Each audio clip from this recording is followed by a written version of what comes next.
dengan pohon yang masih berukuran sejengkal, dia akan berbuah dengan sangat lebat. Ini sangat unik sekali ya eksperimen ini. Yang lebih menarik di sini, lihat ya.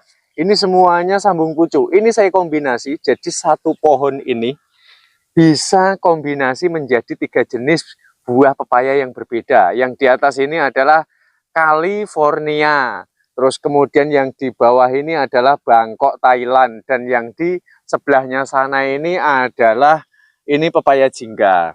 Nah, ini risetnya bisa diketahui ya. Ini jelas-jelas hidup.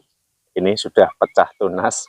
Sudah pecah tunas. Nah, ini resikonya kalau membelah ini tidak tepat dengan sasaran, akhirnya terputus. Sebetulnya juga hidup.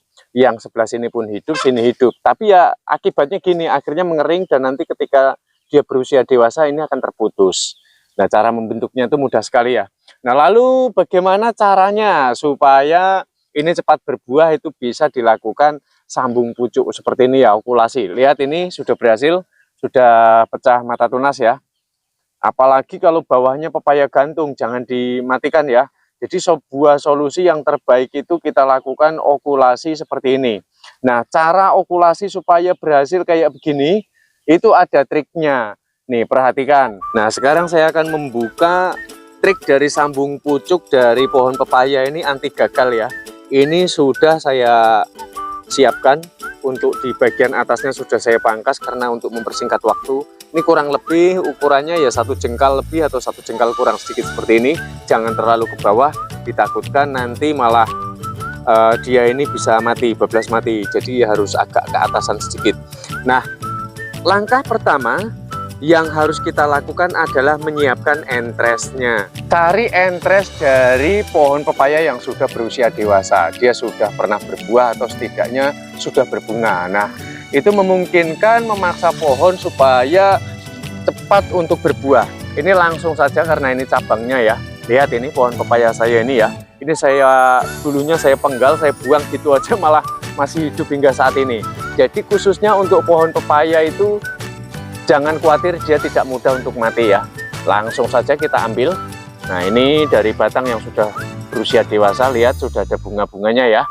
Dan pelepahnya ini tiada guna. Ini harus kita buang seperti ini. Dan rahasianya dia itu supaya biar nanti tidak gagal dan cepat untuk tumbuh itu, rahasianya di bagian atas ini saya akan menunjukkan ya. Nah, ini harus dibuang dulu. Jadi kita harus disisakan rahasianya itu di bagian ini yang paling atas ini, calon mata tunas ini jangan sampai dibuang. Ini kalau sampai dipotong nanti tumbuhnya lama gitu ya. Nah, seperti biasa rumusannya anti gagal itu adalah mata bertemu dengan mata.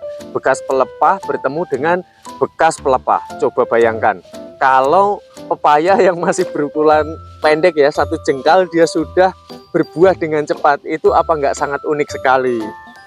Nah, trik ini saya namakan pohon pepaya yang baru berukuran sejengkal sudah berbuah. Itu sangat luar biasa. Yuk langsung aja kita mulai. Lihat ini ya. Ini kita harus memangkasnya miring. Nah, perhatikan cara memangkasnya ya. Pelan-pelan dan pastikan pisau yang digunakan harus yang tajam. Karena rahasianya ini supaya tidak gagal adalah yang pertama, cara memotongnya tidak boleh miring. Nah, lalu yang kedua rahasianya adalah jangan sampai terkena air hujan atau mungkin air pada saat menyiram gitu ya. Karena nanti dia akan mengering dan pada akhirnya dia akan mati. Oke, baik, sebaliknya ini kita lakukan sama, serupa seperti ini. Kita lakukan runcing ya. Ini sudah uji klinis dan saya hampir tidak pernah gagal untuk sambung pucuk dari pohon pepaya itu sendiri. Nih, lihat. Nih, seperti ini ya, runcing seperti ini dan potongannya sudah sangat lurus. Lalu kemudian untuk di bagian bawahnya ini kita harus lakukan, bisa aja ini kita potong miring gini ya. Tapi nanti untuk penjepitannya kurang kuat. Jadi langkah yang sangat baik, yang sangat tepat kita perhatikan dari bekas pelepah ini. Bekas pelepah ini harus kita belah menjadi 2 bagian. Tampak ya di situ ya. Di sini ada coklat-coklatnya itu ya. Nah, langsung kita lakukan pembelahan seperti ini. Seperti ini. Lalu yang harus kita lakukan berikutnya adalah nih, kita malkan dulu. Kita fokusnya itu untuk di bagian atas. Jadi pelepah yang digunakan jangan yang di bawah, tapi yang di atas ini bisa bertemu dengan pelepah yang kuning ini. Maka kita harus mengemalkan seperti ini. Lalu karena ini kepanjangan, maka ini harus kita lakukan pemangkasan. Mepet saja seperti ini ya. Dan supaya nanti entresnya tidak rusak, maka ini harus kita renggangkan dengan menggunakan pisau. Seperti ini.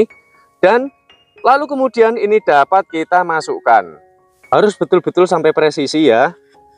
Ini agak jangan terlalu ditekan banget, entresnya jangan sampai rusak. Kita dapat mengganjalnya dengan menggunakan seperti ini. Menggunakan pisau ya. Oke. Mata bertemu dengan mata. Oke. Nah, seperti ini ya. Nah, nanti ini kan biasanya agak yang terjadi nih dia ini kan sangat licin sekali, maka kita harus memeganginya, entresnya ini, lalu kemudian kita ambil dengan menggunakan solasi ataupun kantong plastik. Karena ini belum presisi ya, masih agak terlalu ke bawah sedikit, maka saya agak ke ataskan sedikit. Kita geser pelan-pelan. Nah, seperti ini baru kita lakukan sebuah pengikatan. Dengan menggunakan solasi ini akan lebih mempermudah pekerjaan kita daripada kita menggunakan kantong plastik ya, karena ini daya rekatnya sudah sangat lumayan. Nah, entresnya ini jangan sampai goyang. Ini sudah saya pastikan mati kalau goyang ya. Jadi selama dia tidak goyang dan tidak terkena air, saya dapat pastikan 99%, maka untuk okulasi sambung pucuk dari pohon pepaya ini kemungkinan besar akan berhasil. Nah, seperti ini. Kemudian kita lilitkan ke bawah, jangan sampai ini ada bekas renggangan sayatan kita ya. Ini jangan sampai masih tersisa, maka harus kita menutupnya pada seluruh bagian. Nah, seperti ini. Dan entres ini sudah sangat aman sekali. Lalu kemudian kita dapat memangkasnya. Coba perhatikan ya, dengan pohon yang masih berukuran sejengkal, dia akan berbuah dengan sangat lebat. Ini sangat unik sekali ya eksperimen ini. Nah, mudah-mudahan ini sangat bermanfaat ya untuk pemirsa semua, dan kita jumpa pada tutorial bermanfaat selanjutnya. Salam cinta tanaman.